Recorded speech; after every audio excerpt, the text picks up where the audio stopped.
Hey everybody, welcome back. This is Erica Brown bringing you the best of LA, where I share with you really cool local businesses here in the Los Angeles area. And I've got a really special treat for you today. My friend Joshua Finkel and his business in Creative Combustion Acting Studios is going to share a bit about what it's like here in prime time LA as it comes to acting and voice work and studio work and musical theater, and the list goes on and on. So Joshua, thanks as always for chatting. Oh, it's great to be here. I've really kind of a varied business, you know. It's basically targeting actors and public speakers of all ages and levels. So part of my day is helping with acting auditions, creating self-tapes here in my studio and editing them up. I build one-person shows and cabaret acts. I build high school students' college audition packages as they try to audition for the whole, the best schools in the country. I pick their pieces, I make their audio tapes and their videotapes. I take them through the interview process. I give them like the whole rundown of kind of how to be in the room. I do voice lessons. I have some referrals of musical director friends who are saying I need this person to belt in fabulously in 2 weeks, so I'm working with a student right now. I do a lot of online coaching with clients, audition work and all sorts of cabaret work, and public speaking work, people in other states and even other countries as well.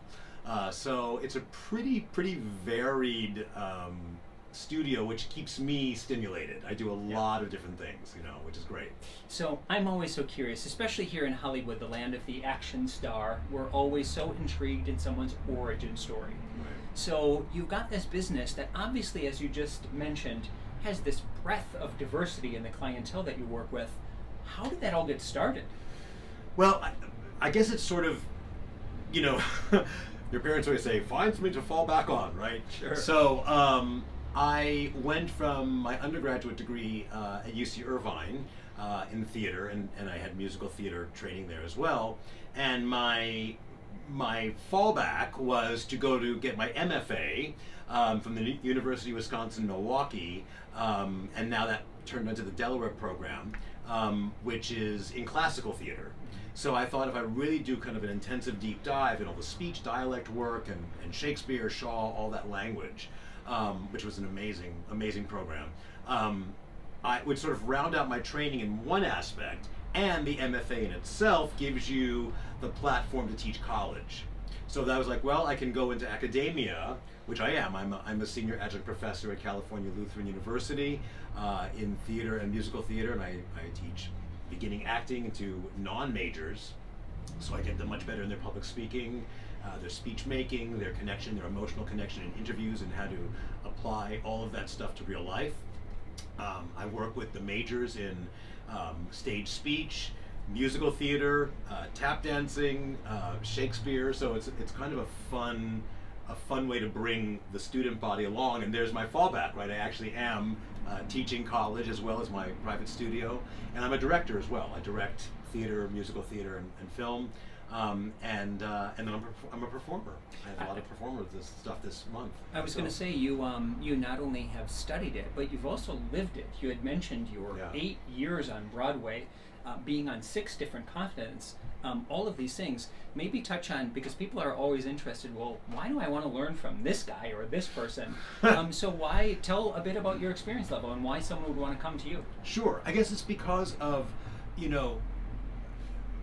my wide net of my training. I've been able to be in a show, but at the same time coach the dialect of, let's say, of Memphis or of Parade. I have been able to be a director and a choreographer of a show. So if someone wants to feel more at home in their body, even as a public speaker, like as a lawyer, if they're doing a keynote speech, I transfer all of the body language work, the intonation work, the connection work, the cold reading work, when to be in the page, when to be off the page, and to really bridge their heart, their message to the corporate field that they're trying to connect with. And it's really amazing because it's like, people think they're connecting and they realize that there's certain habits that they're shooting themselves in the foot. They'll be like, hey Eric, it's really nice to meet you. I might be saying the right thing, but body language, I'm not making eye contact, I'm not opening my heart and really seeing how you're feeling, it's, so even bringing those kinds of things to someone's attention and kind of refining those skills, it completely shifts how they are perceived in the room.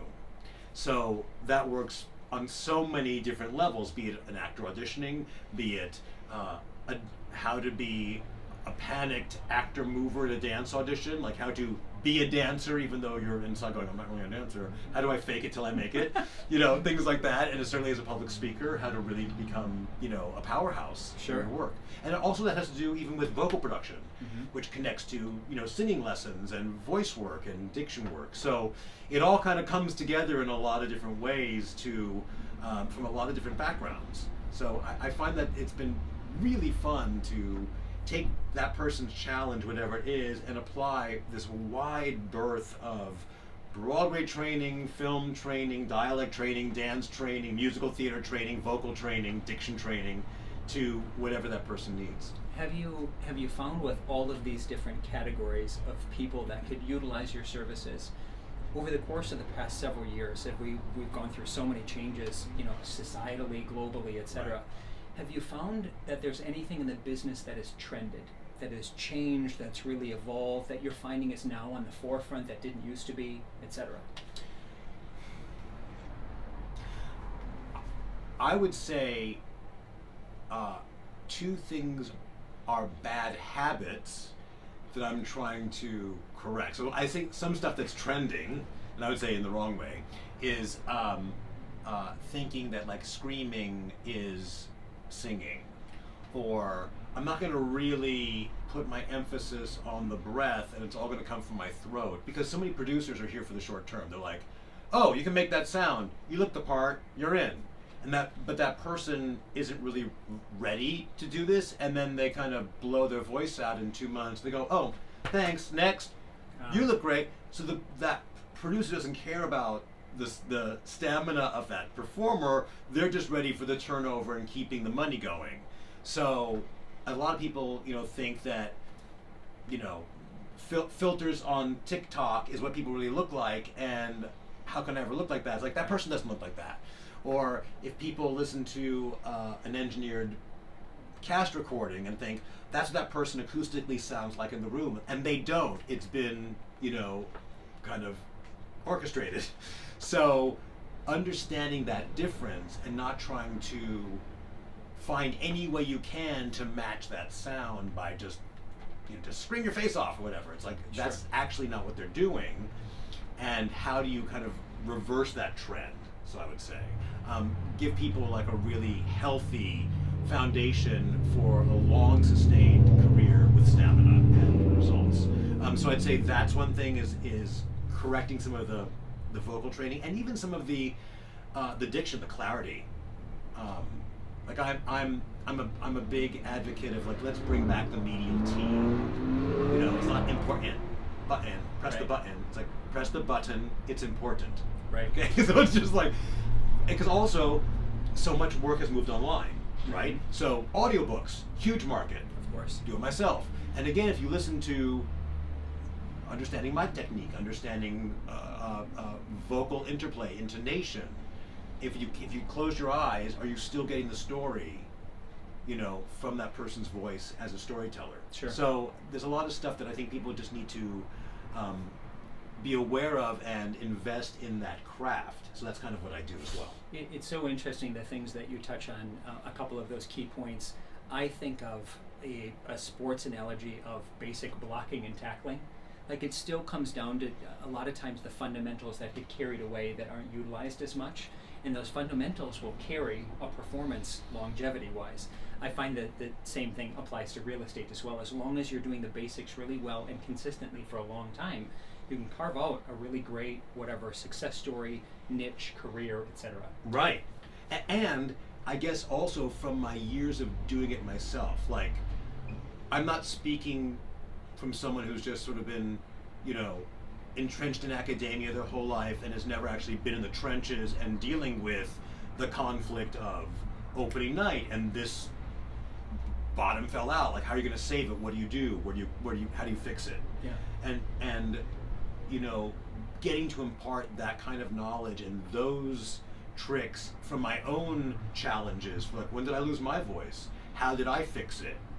How did I change how I built the next role next time so that wouldn't happen from the ground up? You know what I mean? Yep.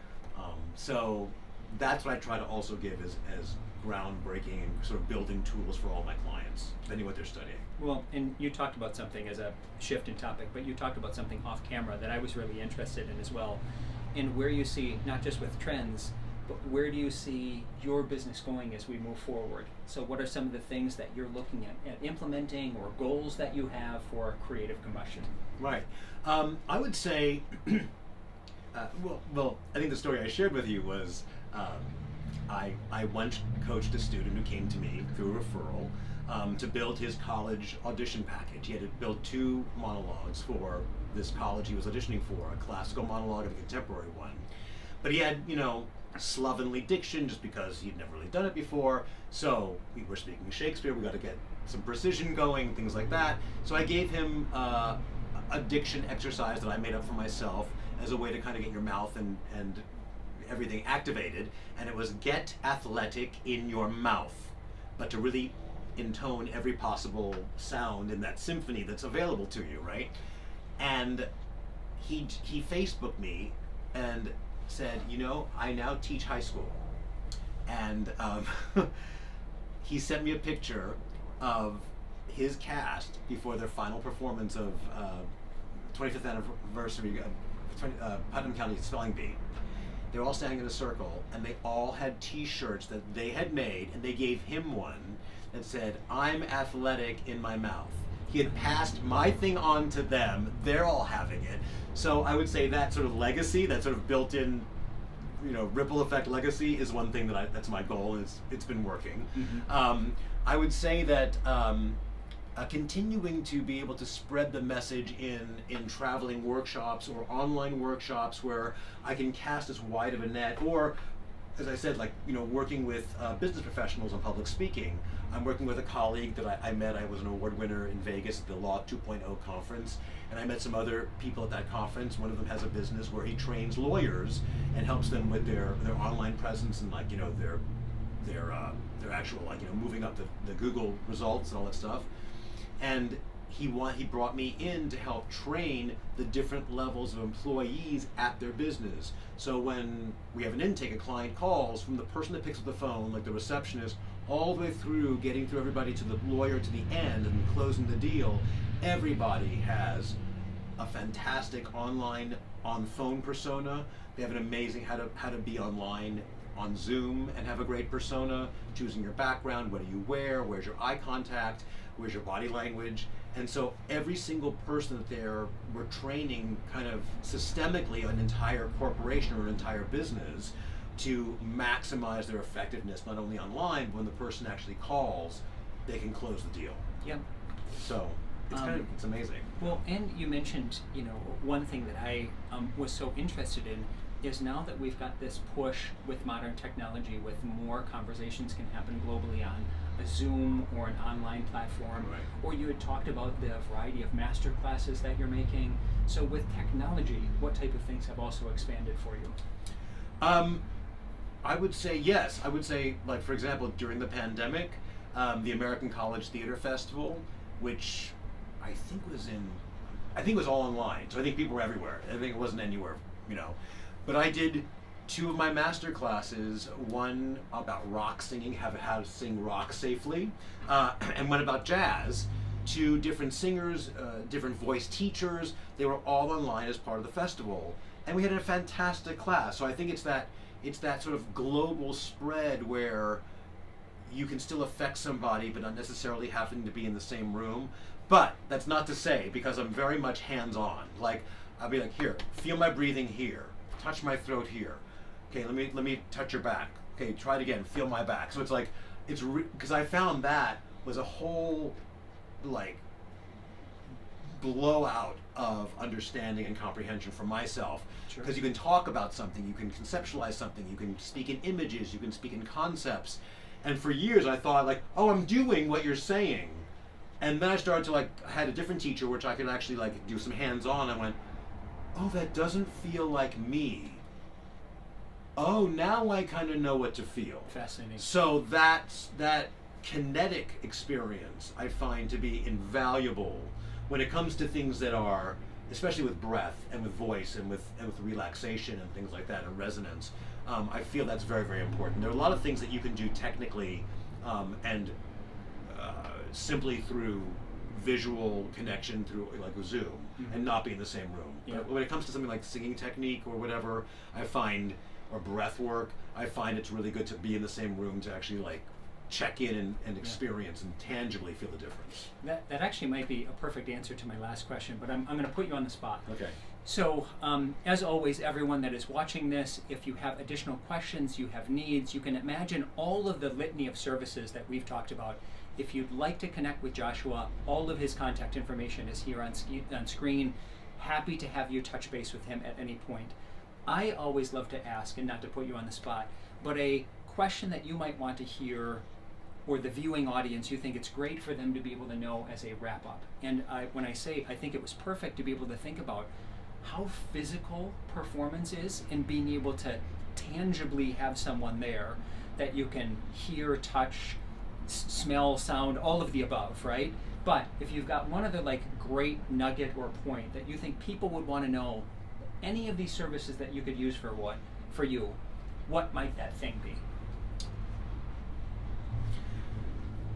One of my sort of little, bumper stickers is specificity breeds confidence. So the clearer you get about your game plan, and that's everything from how am I breathing, how am I waking up, how am I thinking, how am I perceiving this room, what are some thoughts I can think in my head to kind of flip, make the glass half full instead of half empty. Secondarily, what are some of the physiological things I can do to relax and to go into a meeting, to go into an audition, to go into a performance, open and relaxed and aerobic, using air instead of holding air. And that's for anything, speaking, singing, acting, anything, interviewing, and sort of I do a visualization technique of laying out your goals and then doing a double visualization to really entrench that result perfectly. Like before you go in the room, I've just done my perfect result twice before I go in. So when I go in, I know what I'm doing. I'm specific, and therefore I know what I'm doing. I'm specific about it, and therefore I'm confident instead of walking in on kind of slippery ice and thin ice and going, gosh, I hope this goes well. Yeah. I know what I'm doing. Kick it. That makes sense. Yeah. Well, I feel like I could go for another half hour. This was a fantastic conversation, and I'm so glad that everyone has an opportunity to learn a little bit more about creative combustion. So like I said, all of Joshua's contact information is going to be here on screen. As always, this is Eric Brown, your Beverly Hills real estate agent, bringing you the best of Los Angeles, where we get to see cool businesses just like Joshua's. So Joshua, thank you so much for being here. Thank you. Thanks for having me. Until the next time, folks, this is Joshua and Eric Brown signing off. Bye.